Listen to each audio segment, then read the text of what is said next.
और business coach. आज मैं बहुत एक्साइटेड हूं, आपको इंट्रोड्यूस करने जा रहा हूं mister Ramesh Agarwal, Agarwal packers movers. कौन है हमारे देश के अंदर जो अग्रवाल पैकर्स मूवर्स को नहीं जानता? ठंडा मतलब Coca Cola, mineral water, Bisleri. नमक का मतलब टाटा, कार का मतलब मारुति सुजुकी, नूडल्स का मतलब मैगी। लेकिन अगर आपको रीलोकेट करना है, मकान को शिफ्ट करना है, तो एक ही है, अग्रवाल पैकर मूवर। 1 रुपए के साथ इस बिजनेस को शुरू किया। आज 2000 करोड़ का लगभग मार्केट कैपिटलाइजेशन हो चुका है। 6500 एम्प्लॉइज के साथ काम कर रहे हैं, डायरेक्ट और इनडायरेक्ट, जिसमें से 3-3.5 एम्प्लॉइज इनके अपने पेरोल पे और बाकी कुछ indirect employees. 7 bar Limca book of world record, her bar record बनाते हैं, उसको फिर से एक्सीड सुपरसीड कर जाते हैं, फिर रिकॉर्ड बनाते हैं, फिर सुपरसीड एक्सीड कर जाते हैं। हर बार नया रिकॉर्ड बनाना ही इनका एक रिकॉर्ड है। 110 ब्रांच आज पूरे देश के अंदर शुरू कर दी है। 1300 इनके पिकअप पॉइंट्स बन चुके हैं। पिछले साल 1 लाख मकान इन्होंने शिफ्ट कराए थे रिलोकेशन में। कमाल कर दिया सर आपने। स्वागत है आपका, बहुत बहुत धन्यवाद Ramesh Agrawal ji. We feel so fortunate to have you here on our studio today. तो सर, ये आपने जो जादुई बिजनेस बिल्ड किया आपने फौज से निकलने के बाद, तो पहले फौज से थोड़ा और पीछे जाना चाहता हूं। कुछ आपकी क्या ऐसी वैल्यूज रही जो आपने इतने कॉम्पिटिटिव एनवायरनमेंट के अंदर इस प्रॉफिटेबल बिजनेस को खड़ा किया? मेरा जो बचपन बीता है वो गांव के एक गवर्नमेंट स्कूल से बीता है। और हमारा एक साधारण स्कूल होता था जहाँ पेड़ के नीचे बैठ के पढ़ते थे। कमरे, बहुत लिमिटेड कमरे होते थे।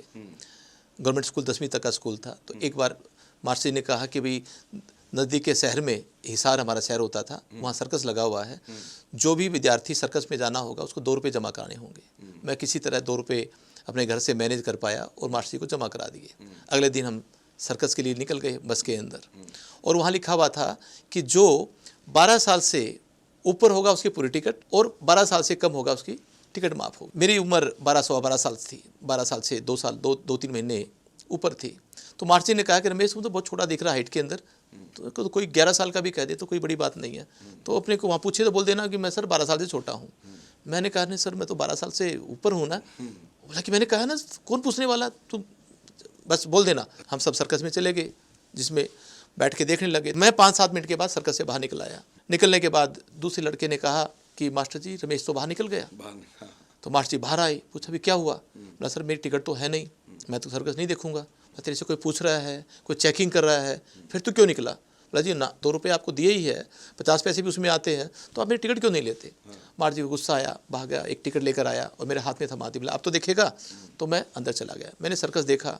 दूसरे दिन स्कूल में जब पहुँचे तो मेरी पेशी हेडमास्टर के सामने करवाई। मैंने मास्टर जी को कहा कि मास्टर जी, मैं 12 से ऊपर हूँ, मैंने 2 रुपये भी दे रखे थे, तो मैं बिना टिकट मैं कैसे सर्कस में जा सकता हूँ? मास्टर जी ने कहा कि ये तो ठीक ही बोल रहा है। और उस मास्टर जी को कहा कि आप लोग वैल्यू अकेली किताबें पढ़ाते हो, वैल्यू भी पढ़ाते हो। मेरा ये कहना है कि वो जो चीज़ मैंने छोटी सी बचपन में की, वो मेरी लाइफ में एक यू टर्न लेकर आ गई। This is lovely. मैंने आर्मी के बारे में भी आपका सुना, बड़ी सुंदर स्टोरी कि आपने जो है पहले 15 दिन के अंदर आपने अपनी तनख्वाह वापस कर दी थी आर्मी के अंदर। आपको लगा आपने उतनी मेहनत नहीं करी? मैं जब मेरी एजुकेशन करने के बाद मैं एयरफोर्स में, इंडियन एयरफोर्स में भर्ती हो गया था। Indian air force. मेरी पहली पोस्टिंग हुई J&K में, श्रीनगर में। मेरे सीनियर थे जो 10 साल 15 साल पुराने, 20 साल पुराने वहाँ पर काम कर रहे थे। मैंने कहा कि सर मेरे को सर कुछ काम तो दो, मैं खाली बैठता हूँ। तो अल्टीमेटली ऐसा होता नहीं, अरे ठंड पड़ा, सरकारी मामला कर लेना काम, कौन सी जल्दी पड़ी है। तो इस तरह से मेरे को 15 दिन तक कोई काम नहीं मिला। तो 15 दिन के बाद, यानी कि 31 दिसंबर में एक पे डे होता है हमारा। उस ज़माने में जो तनख्वाह मिलती थी तो कैसे मिलती थी। तो मेरा नाम पुकारा, रमेश। मैं वहाँ चला गया तो उन्होंने गिनकर, मेरे को याद आ रहा है कि 7-1000 रुपये, 8000 रुपये मेरे को उन्होंने गिनकर दिए। मैंने जब पैसे गिनने के बाद आधे रुपये, यानी कि 3,500-4 हज़ार रुपये तो मैंने जेब में डाल लिए, आधे अफसर को पकड़ा दिए कि सर ये मेरे पैसे लेने नहीं बनते। वो बोला कि ये क्यों नहीं लेने बनते? मैंने कहा सर मैंने काम 15 दिन किया है, 15 दिन तो मैंने हराम का खाया है, जिस दिन आप मेरे को काम दे दोगे मैं लेना शुरू कर दूंगा। वो मेरे पर थोड़ा गुस्से में चिल्लाया, आप डिफेंस में काम करते हो, यू बी चार्ज सीटेड, ये ऑफेंस है, यू कैन नॉट डिनाई, ये लेना ही पड़ता है। अगले दिन हमारे विंग कमांडर SK निगम, मेरे सेक्शन कमांडर होते थे, उनके पास पेशी पड़ी। तो मेरे से पूछा, बोला सर मैंने तो कोई काम ही नहीं किया, मैं कैसे तनख्वाह ले सकता हूँ? आप बताओ, कल से काम दो, मैं कल से शुरू कर दूंगा। तो विंग कमांडर SK निगम साहब बहुत अंदर से खुश हुए। उसने कहा कि यार ऐसे ऐसे बंदे मेरे को चाहिए। उसने कहा कि रमेश, तुम्हारी टेबल और कुर्सी मेरी कैबिनेट में डालता हूँ। जो स्टाफ ऑफिसर, जो मेरा PA 15 साल के एक्सपीरियंस वाला चाहिए, वो मैंने आज से आपको ले लिया। यानी कि मैं 15 साल के एक्सपीरियंस वाला एम्प्लॉई जिस जगह पर काम करता है, वो 15 दिन वाले ने उसकी जगह ले ली। ये आपकी ईमानदारी का फल था। तो सर बात ये उठती है कि आपके पास तो एक अच्छी गवर्नमेंट जॉब है जिसका बड़ा सपना देखते हैं हमारे देशवासी, और आपने वो गवर्नमेंट जॉब छोड़ करके बिजनेस करने का रिस्क उठाया। आप कुछ भी करते वहाँ प्रमोशन तो आपका होना ही था, तो ये आपने रिस्क कैसे उठाया सर? एक बार इत्तेफाक ऐसा हुआ कि मैं जो ही ड्यूटी से वापस आ रहा था तो एक सिविल ट्रक कुछ मशीनें लेकर आया था, जो उस टाइम पर इनसेट लगा हुआ था हमारा इंडिया का। वो मशीनें मोखाले की, शाम का टाइम था, हालांकि मेरी उसमें कोई जिम्मेवारी नहीं थी कि मेरा ट्रेड अलग था। और मैं वापस आ गया और मेरे को ये देखा कि मशीन मेरी वहाँ पर बिल्डिंग के नीचे रखी जा रही है, और 2-2:30 बजे मेरे को उठने का मौका मिला तो देखा कि बाहर एकदम बर्फ़ गिर रही है, 2-2.5 फीट बर्फ़ गिर चुकी होगी।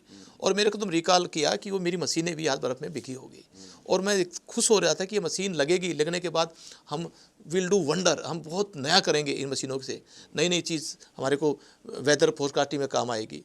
मगर वो सपना मेरा कहीं ना कहीं मेरे को अधूरा लग रहा था। मैं फिर अपने बर्फ़ के जूते पहने, जिसको हम स्नो बूट बोलते हैं, और एक कोट जो हमारा कोट फरका बोलते हैं वो पहना, टॉर्च ली, वहाँ पहुँचा। पहुँचने के बाद अकेला ही उन मशीनों को सरका के मैंने थोड़ी सी साइड के नीचे किया ताकि उनके ऊपर बर्फ़ ना पड़े। और ऐसे करते करते वापस आते आते मेरे को 5 बज गए। 7:30 बजे मेरी फिर दोबारा ड्यूटी थी अगले दिन, उसी दिन समझ लो। फिर मैं दोबारा मेरी ड्यूटी पे पहुँचा तो वहाँ पर लोग मशीनों के पास खड़े थे, ऑफिसर्स खड़े हुए थे, तो वो कह रहे थे कि यार ये मशीन अपने आप सरकी कैसे, कौन ऐसा आदमी था जिसे सर, क्योंकि कोई था ही नहीं आदमी। तो मैंने वहाँ कहा कि सर मैं रात को आया था कि मेरे को जब बार बार ये अपने आप में एकदम ख्याल आ रहा था कि मशीन किसी तरह भीगेगी, और मैं आकर ये करके गया। तो मेरा जो कमांडर था वो मेरे को ऐसे हक किया बात भरकर, और उसकी आंखों में आंसू आ गए, यार रमेश तुमने बिना कहे, बिना ऑर्डर दिए, तुम्हारी कोई जिम्मेवारी भी नहीं थी, क्योंकि आपका डिपार्टमेंट तो डिपार्टमेंट में नहीं था। मगर मेरे को वहाँ से एक खुशी हुई कि उसने कहा कि तुम रियल में जो जिम्मेवार हो, तुम एक अपने ट्रेड के ओनर हो। तो वो मेरे ऐसा चुभ गया कि अब मैं कहीं ना कहीं मलकियत के नज़दीक पहुंच गया, ओनरशिप के नज़दीक पहुंच गया। और उसके बाद जब एक 5 साल 7 साल की मेरी सब सर्विस हो गई थी तो मन किया कि अब मैं कोई ना कोई अपना ऐसा नया काम करूं जो, वो सब संभव होगा जब सर्विस से बाहर जाऊंगा। This is lovely. एक्चुअली मैं अपने कई वीडियोस में शेयर करता हूँ कि जिम्मेदारी एक ऐसी चीज़ है जो कभी दी नहीं जाती, केवल ली जाती है। तो ओनरशिप, जो ownership is the biggest qualification for entrepreneurship. अगर कोई व्यक्ति अच्छा व्यापारी बनना चाहता है तो यही वैल्यूज फिर आपने अपने बिजनेस में भी डाली, क्योंकि मैंने भी आपसे मकान शिफ्ट कराया और देखा हमने कई चीज़ें कि हमने सुना है कि भाई मंदिर भी अगर आप लोग लेते हैं तो उसको भी बड़े ध्यान से आप लेकर के जाते हैं, आप ट्रेनिंग भी देते हैं अपने एम्प्लॉयज़ को कि वो महिलाओं के साथ अच्छे से व्यवहार करें। तो आपके बिजनेस में ये वैल्यूज़ आपने कैसे डाली, आप उसके बारे में शेयर करिए कुछ। मैं हमेशा ये सोचता था कि मेरे व्यापारी क्या सोच रहे हैं, उनको क्या चाहिए। मगर व्यापारी मेरे जो क्लाइंटों के साथ किसका मिलना होता था, मेरे छोटे छोटे पैकर्स का मिलना होता था, लेबर का मिलना होता था। वो फ्लोर पे काम करते थे पूरे दिन, उसके बच्चों के साथ, हस्बैंड वाइफ, काम वाली बाई, उनको मिलना होता था।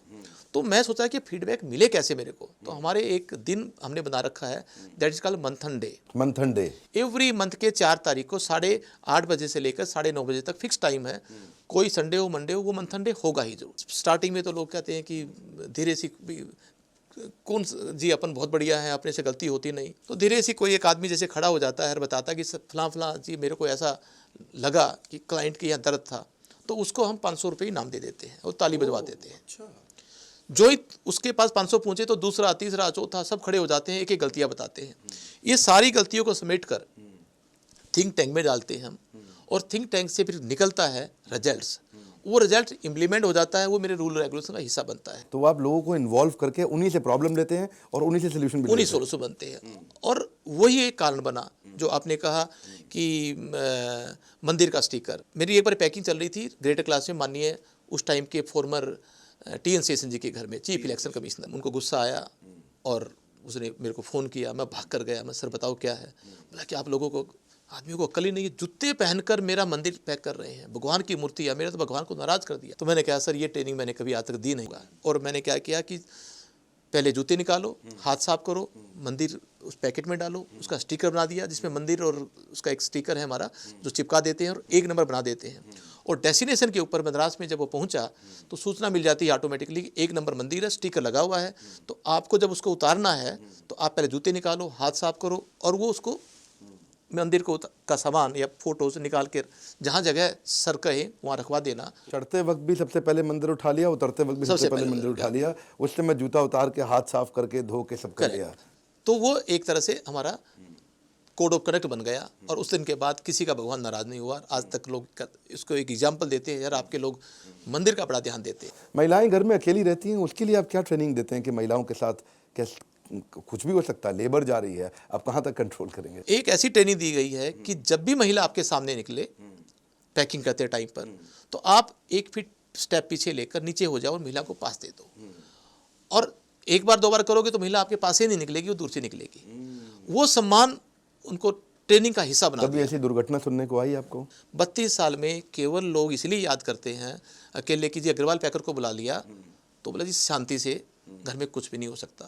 ऐसे सारे इनोवेशन अगर आप जानना चाहते हैं तो मैं आपको रिक्वेस्ट करूंगा, बड़ा बिजनेस मोबाइल एप्लीकेशन पे आइए और आकर के हमारे एवरीथिंग अबाउट एंटरप्रेन्योरशिप के प्रोग्राम को ज्वाइन करिए।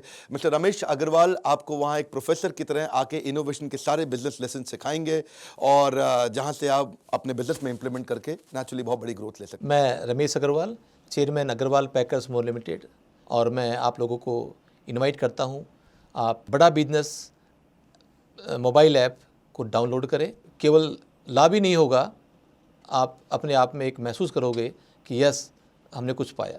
हमारे साथ जुड़े रहने के लिए, हर बार वापस आके वीडियोस को देखने के लिए, अगर अच्छा लगता है तो थोड़ा लाइक करके उत्साह बढ़ाने के लिए, सब्सक्राइब नहीं किया तो सब्सक्राइब करके बेल आइकन को हिट करने के लिए आप सबका हर बार की तरह प्रेम पूर्वक बहुत बहुत धन्यवाद। अग्रवाल जी आपका भी।